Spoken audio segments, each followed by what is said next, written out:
शिवसेना, उद्धव ठाकरे साहेब, काँग्रेस, आप, एसपी व इतर मित्रपक्ष तसंच या लोकसभेसाठी वंचितली आम्हाला पाठिंबा दिला होता. सर्व कार्यकर्त्यांचं मी मनापासून आभार व्यक्त करतो. तसंच सगळ्या मतदारसंघातल्या लोकांचं ज्यांनी मतदान केलं त्यांचे सुद्धा आभार व्यक्त करतो. दुपारी एक प्रेस कॉन्फरन्स झाली होती, बरेच काही डिटेल्स त्याच्यामध्ये दिले होते. आता मेन मुद्द्याकर खरं तर येतो. त्याच्या आधी टोटल आत्तापर्यंत 11 एप्रिलपासून म्हणजे या इलेक्शन जे काय चाललेत ते 19 म्हणजे 7 मे म्हणजे 19 टोटल आपण कंप्लेंट्स या इलेक्शन कमिशन आणि यांना आपण पाठवल्या होत्या, ज्याच्यामध्ये राष्ट्रवादी काँग्रेस पक्षाच्या बद्दल अजितदादा, त्याच्याचबरोबर आता आपण जर बघितलं 3 FIR झालेले आहेत, ज्याच्यामध्ये 2 छोटे आणि एक महत्वपूर्ण. एक FIR असा आहे जो देवेंद्र फडणवीस साहेबांना सुद्धा खरं तर नोटीस गेलेली आहे. ते म्हणजे आम्ही सरकारी तिजोरीतून तुम्हाला हे देऊ ते देऊ असं काहीतरी त्याच्यामध्ये घेतलं होतं. पण महत्वाचा मुद्दा इथं जो सांगायचा आहे तो म्हणजे PDCC बँकला आणि PDCC बँकबद्दल आम्ही जे काही सांगितलं होतं ते म्हणजे रात्री 1 वाजेपर्यंत PDCC बँक खुली आहे. दुसरा मुद्दा आम्ही जो मांडला होता तो म्हणजे PDCC बँक तसंच बारामती कोऑपरेटिव्ह बँक या दोन्ही बँकचे जे पासबुक आहेत ते त्याला परवानगी देऊ नये आणि त्याला इलेक्शन कमिशननी त्या पद्धतीने नोटिसेस ROला पाठवलेल्या होत्या. पण महत्वाचं काय की इलेक्शन कमिशननी आम्ही जी तक्रार केली होती की PDCC बँक ही रात्री 1 वाजेपर्यंत चालू होती, त्या कंप्लेंटना त्यांनी सिरियस घेतलं. ती कंप्लेंट त्यांनी सिरियस घेतल्यानंतर त्या ठिकाणी वेल्ल्यामध्ये तिथं फ्लाइंग स्क्वॉड इलेक्शन कमिशनचा हा पाठवला. तिथं गेल्यानंतर जो ब्रांच मॅनेजर आहे त्या बँकचा त्यांच्याशी जेव्हा संवाद साधला त्या इलेक्शन कमिशनच्या फ्लाइंग स्क्वॉडनी, तेव्हा ब्रांच मॅनेजरनी त्यांना कुठेही कॉपरेट केलं नाही, CCTV फुटेज दिलं नाही आणि नंतर मोबाईल बंद करून तो पळून गेला. आता याच्यात मग जेव्हा या फ्लाइंग स्क्वॉडने इलेक्शन कमिशनने खालच्या अधिकाऱ्यांशी बोलून नाही तर जेव्हा ताकद लावली गेली, त्यांच्या अधिकारांचा वापर केला, CCTV मिळालं. CCTV फुटेज मिळाल्यानंतर त्या फुटेजमध्ये 40 ते 50 लोक त्या ब्रांचमध्ये जे डायरेक्टरचं ऑफिस आहे त्याच्यामध्ये आत बाहेर तिथं ते करत होते. आता ह्याच्यामध्ये आम्ही जे बोललो होतो की त्या ब्रांचचा त्या बँकचा वापर हा पैसे वाटण्यासाठी कुठेतरी केला गेला होता, पैसे ठेवण्यासाठी केला होता. आता ते CCTV फुटेज आम्हाला जेव्हा मिळेल तेव्हा नक्कीच आम्ही त्याच्या खोलामध्ये तिथं जाणार आहोत. आता ह्याच्यामध्ये जी कारवाई झाली इलेक्शन कमिशननी PDCC बँकेवर ती 188च्या बाबतीत झालेली आहे. म्हणजे डिसओबिडियन्स म्हणजे अधिकाऱ्यांनी इलेक्शन कमिशनचं ऐकलं नाही अशी ती कारवाई तिथं आहे. पण ती कारवाई लहान कारवाई आहे, पण कारवाई केली त्यासाठी मी इलेक्शन कमिशनचे आभार व्यक्त करतो. अजितदादा जे म्हणतायत की तिथं कुणी नव्हतं, वेगळं काहीतरी काम चालू होतं, पण दादा तुम्हाला आम्हाला सांगायचं हे मी म्हणत नाही, इलेक्शन कमिशन म्हणतंय की 40 ते 50 लोक त्या ब्रांचमध्ये त्या बँकेमध्ये डायरेक्टर ऑफिसमध्ये ये जा तिथं करत होते. आता जेव्हा आम्हाला CCTV फुटेज मिळेल त्या बाबतीत त्यांच्या हातात पैसा होता का, पैशाचं डिस्ट्रीब्युशन ते करत होते का, हे कुठेतरी आम्हाला तिथं कळेल. आता ह्याच्यामध्ये आपण जर बघितलं तर ह्याच्यात कुठेतरी आम्हाला असं वाटतं 120B म्हणजे 120B या कलमाअंतर्गत IPC 120B क्रिमिनल कॉन्स्पिरसी याच्या अंतर्गत तिथं कारवाई व्हायला पाहिजे. म्हणजे 188+ IPC 120Bचा कलम या बँकेवर तिथं लागला पाहिजे. त्याच्याचबरोबर 123C म्हणजे ब्रायबरी, करप्ट प्रॅक्टिस म्हणजे भ्रष्टाचार, हाही कलम त्याच्यामध्ये तिथं लागला पाहिजे. त्याच्याचबरोबर प्रिव्हेन्शन ऑफ करप्शन सेक्शन 7 पैसा जर वाटला गेला असेल जो गेलाय तर तोही कलम त्याच्यामध्ये लागला गेला पाहिजे. आणि सगळ्यात महत्वाचं की ज्याच्या अंतर्गत माझ्यावर सुद्धा खोटी कारवाई झाली होती ती म्हणजे PMLA आणि ती फक्त माझ्यावर झाली नव्हती, तर अजितदादांवर सुद्धा जे त्यांचे विचाराचे कारखाने आहेत, मित्रांचे कारखाने, त्याच्यासाठी त्यांच्यावर कारवाई झाली होती. PMLA ज्याच्या ED आणि CBI येऊ शकतं, ही सुद्धा कारवाई तिथं झाली पाहिजे असं आमच्या सगळ्यांचं मत आहे. PDCC बँक चांगली बँक आहे, शेतकऱ्यांच्या लोकांच्या हितासाठी ती काढलेली बँक आहे. त्याचं जे प्रमुख ऑफिस आहे त्या ऑफिसचा जागा पवार साहेबांनी CM असताना तिथं दिली. आमची आपुलकी बँकेबद्दल नक्कीच आहे, पण बँकेचा वापर हे कुठेतरी भ्रष्टाचार करण्यासाठी, चुकीच्या पद्धतीने पैशाचा वापर करण्यासाठी, लोकांना 500 रुपये कुठेतरी कमी मिळत होते.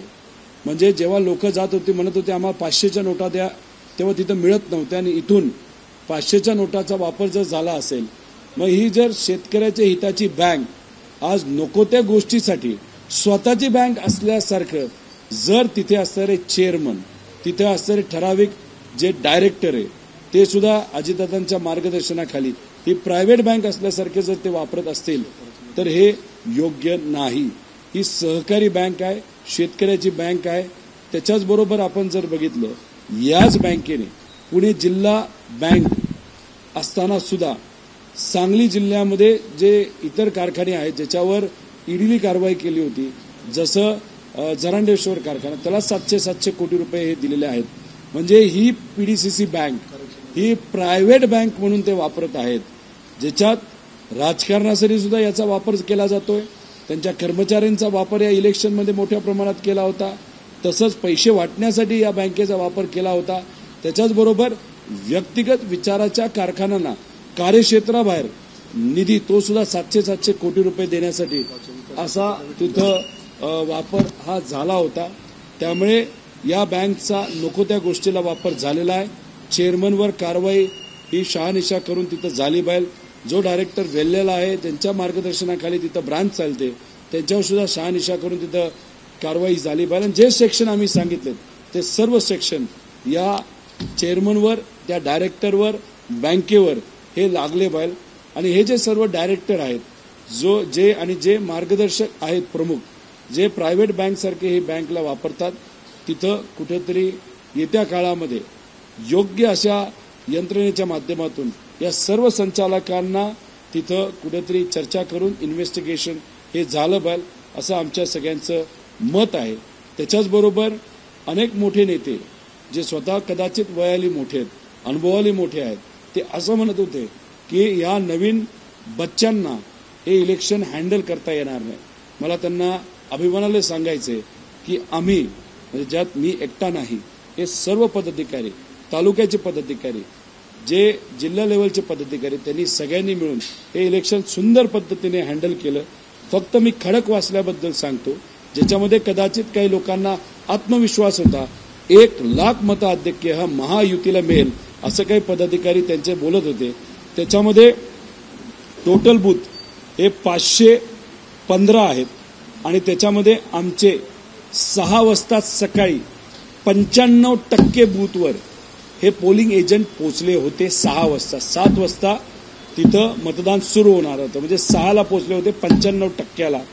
आणि सगळ्यात महत्वाची गोष्ट, जेव्हा आम्ही पवार साहेबांच्या विचाराने तिथं चालतो, तिथं एक अनोखी गोष्ट अंमल केली होती शहरामध्ये, ज्याच्यामध्ये 30% पोलिंग एजंट हे महिला होत्या. खडकवासला विधानसभा मतदारसंघामध्ये 30% पोलिंग एजंट ह्या महिला होत्या.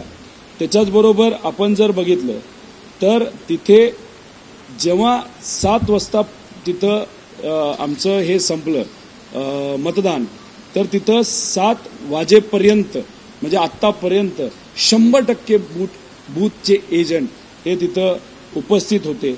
आणि त्याच्याचबरोबर आपण जर बघितलं तर तिथं चांगल्या पद्धतीचं मतदान हे झालेलं आहे. कदाचित गेल्या वेळेसपेक्षा मतदान कमी झालं असं काही लोक म्हणतील, पण ते कोणाचं कमी झालं याचा काही प्रमाणात आम्हाला अंदाज आहे. आणि या लोकसभा मतदारसंघातून सुप्रियाताई या काही झालं तर गेल्या वेळेस एवढी लीड त्यांना मिळेलच, ती कमीत कमी असेल. आणि नक्कीच आम्हाला असं वाटतं त्या गेल्या वर्षीपेक्षा त्यांची लीड 100% वाढलेली असेल. आणि असा कुठलाही मतदारसंघ नसेल ज्याच्यामध्ये सुप्रियाताई या मायनस असतील. आणि सर्व श्रेय तिथल्या मतदारांना तिथल्या कार्यकर्त्यांना, लहान मोटरसायकल आणि सायकलचे कार्यकर्ते असले तरी सुंदर असं काम त्यांनी केले आणि महाविकास आघाडीच्या सर्व घटक पक्षांना हे क्रेडिट तिथं जातं. आमचे 144 कंप्लेन या आरओला पोहोचलेल्या आहेत. 250 ते 300च्या आसपास तोंडी कंप्लेन होता, जिथं आम्ही फोन करून आरओला तिथं सांगितलेलं आहे. आणि बरेच काही कंप्लेन आहेत ज्याच्यात बूथ ताब्यात घेण्याचा प्रयत्न, त्याच्यानंतर पैसे देण्याचा प्रयत्न. त्याच्याचबरोबर तुम्ही जर बघितलं असेल तर आम्ही सर्व व्हिडिओ हे सोशल मीडियावर टाकलेले आहेत.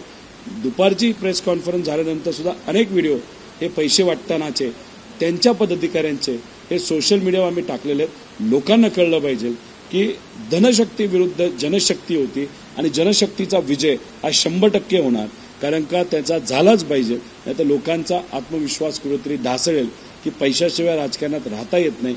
पण या इलेक्शननी दाखवून दिले की जनशक्ती ही नक्कीच धनशक्तीपेक्षा आणि गुंडापेक्षा खूप मोठी असते. गुंडांनी आमचे बूथ ताब्यात घेण्याचा प्रयत्न केला असला तरी तिथं बऱ्याच काही लोकांनी तिथं कुठेतरी मला असं वाटतं की चांगलं काम केलेलं आहे. आणि दत्ताभाऊ आपले भरणे जे आहेत आमचे इंदापूरचे आमदार, आमचे नाही अजितदादांचे, त्यांनी ज्या कार्यकर्त्याच्या विरोधात तिथे धमक्या दिलेल्या आहेत, मी सरकारला आज सरकार नसल्यामुळे अधिकाऱ्यांना विनंती करतो की तिथं असणाऱ्या आमच्या सर्व बूथ कार्यकर्त्यांना प्रोटेक्शन हे दिलं पाहिजे.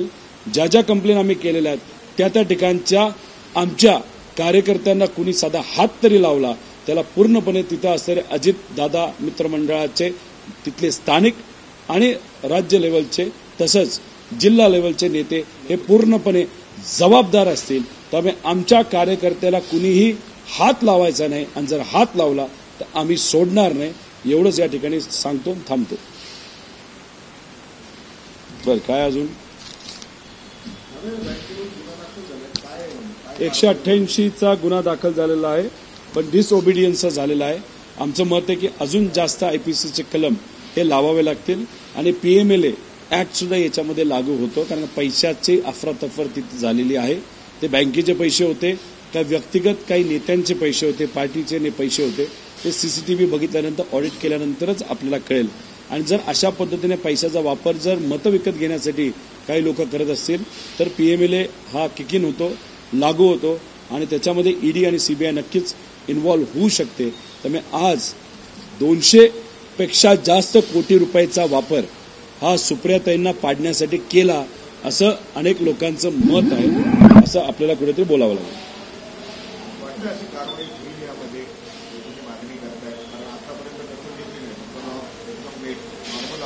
नाही, फक्त याच विषयाच्या बाबतीत दखल नाही, बऱ्याच ठिकाणी दखल घेतली, पण दखल घेत असताना नाममात्र दखल घेतली. आमचं मत आहे. आमचं असं मत आहे की याच्यामध्ये खूप खोलात जाऊन आम्ही सीसीटीव्हीची मागणी करणार आहे. इलेक्शन कमिशनला सीसीटीव्ही मिळालेला आहे, त्यामुळे ते आता म्हणू शकत नाही की जे सीसीटीव्ही ते गायब झालं, जळलं, त्याचा जो मशीन असतं ते कुठे ते पळून गेलं, काय असेल.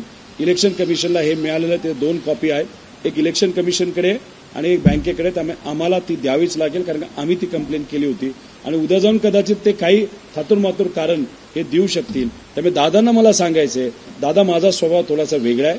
जे खरंय ते खरंय, जे खोटंय ते खोटंय. त्यामुळे तुम्ही दुपारी बोलत असताना एकतर माझं डोकं फिरलंय असं तुम्ही बोलला. हो, पैशाचे जे काय आकडेवारी तुमच्या बाजूली वाटली आणि त्याचा अंदाज जो आमच्यापर्यंत आला, ती आकडेवारी ऐकल्यानंतर खरंच कोणाचंही डोकं फिरू शकतं.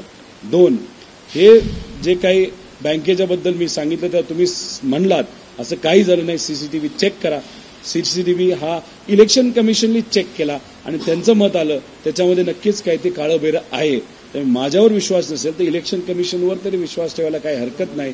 त्याच्याचबरोबर जे व्हिडिओ मी दिले त्याच्यावर तुम्ही बोलत असताना ते खोटे नाही तर असं आहे, पण त्याच्यात तुम्ही पुरावे कुठलेही दिलेले नाही.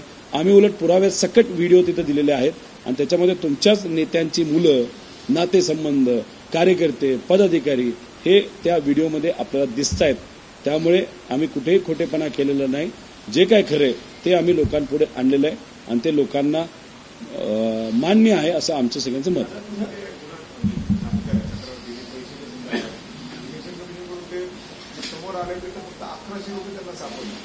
कुठे भोरमध्ये 1100 गाडीत पडलेले जर आपण नुसते 500-500च्या नोटा बघितल्या त्या सुद्धा कदाचित 10-20 हजाराच्या पुढे असतील. आता बॅगेत काय होतं हे आम्हाला माहित नाही. त्यामुळे ते 1100 जर म्हणत असतील तर व्हिडिओमध्येच 5000 तिथे दिसत आहेत म्हणजे 10,000 दिसत आहेत. म्हणजे 1100 जो आकडा आहे तोच खोटा आहे. आणि दुसरं की त्या बॅगेमध्ये काय होतं आणि ते तिथं काय करत होते. मावळची लोक जे तिथले मतदार सुद्धा नाहीयेत ते तिथं जाऊन काय करत होते आणि गाडीमध्ये असं गाडी फोडण्याचं कारण काय. तर लोकांनाच तिथं विश्वासात घेतलं पाहिजे. आणि हे सत्ता असल्यामुळे सत्तेचा वापर जर चुकीच्या पद्धतीने ते करत असतील तर ते योग्य ठरणार नाही.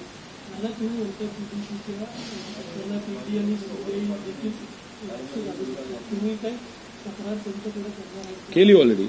आता आम्ही म्हणतोय त्याचे कलम वाढवा. आयपीसी कलम शेतकऱ्याची ती सुद्धा चांगली बँक आहे आणि खूप चांगल्या पद्धतीने आजपर्यंत ती चालवली आहे. पण गेल्या काही महिन्यांमध्ये तिचा दुर्दैवाने बँकेचा दुरुपयोग हा वेगवेगळ्या गोष्टीसाठी झालेला आहे. आणि खूप खोलात गेल्यानंतर काही कारखान्यांना असंच लोन तिथं दिलं गेलं आहे आणि ते सुद्धा कार्यक्षेत्राच्या बाहेर.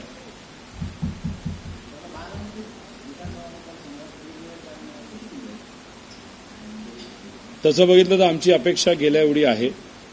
पण खरं म्हणायचं झालं तर वाईटास वाईट 35,000 आणि चांगलं म्हणलं तर गेल्या वेळेसची लीड आम्हाला मिळेल. नाहीतर रिअलिस्टिक म्हणलं तर त्याचा ॲव्हरेज नक्कीच मिळेल. पण लीड असणार म्हणजे असणार. आता लीड आम्हाला मिळेल म्हणून तर अजितदादांनी बारामती गेल्या 2 दिवसात सोडली नाही. त्यांनी पूर्णपणे बाकी मतदारसंघ हवेवर सोडून दिले होते. त्याचा अर्थ त्यांनी पराजय हा कुठेतरी स्वीकारलेला आहे. पण पराजय स्वीकारत असताना बारामतीमध्ये कमीत कमी लीड सुप्रियाताईंना मिळू नये यासाठी अजितदादांनी ग्रामपंचायतचं इलेक्शन असल्यासारखं बारामतीत बसून 2 दिवस ते प्रचार करत आहेत. पण कितीही काय केलं तरी बारामतीची जनता तालुक्याची असू नये तर मतदारसंघ नाही तर महाराष्ट्राची ही स्वाभिमानी जनता आहे.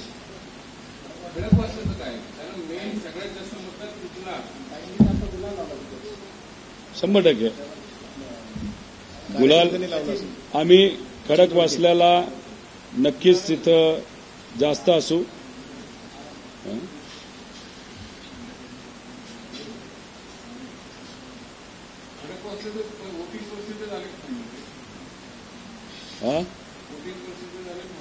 आता येतील अजून मतदान चाललंय. आता बघा एक अधिकारी कसे वागतात. आमच्याकडे 15 बूथ आहेत ज्याच्याकडे मशीन कुठेतरी बंद पडल्या होत्या, नीट चालत होत नव्हत्या, बंद चालू होत होत्या. आम्ही विनंती केली होती पार दिल्लीपर्यंत की तुम्ही एक्सटेंड करा. पण दौंडमध्ये म्हणजे ज्या ठिकाणी पैशाचा सगळ्यात जास्त वापर केला गेला आहे अशा इंदापूरमध्ये सुद्धा तिथं वोटिंग टाइम हा वाढवला गेला आहे. आता आम्ही त्याच्यामध्ये शहानिशा करू आणि तो पैशाचा मतदार असेल तर नक्कीच त्या बाबतीत आम्ही कंप्लेंट करू.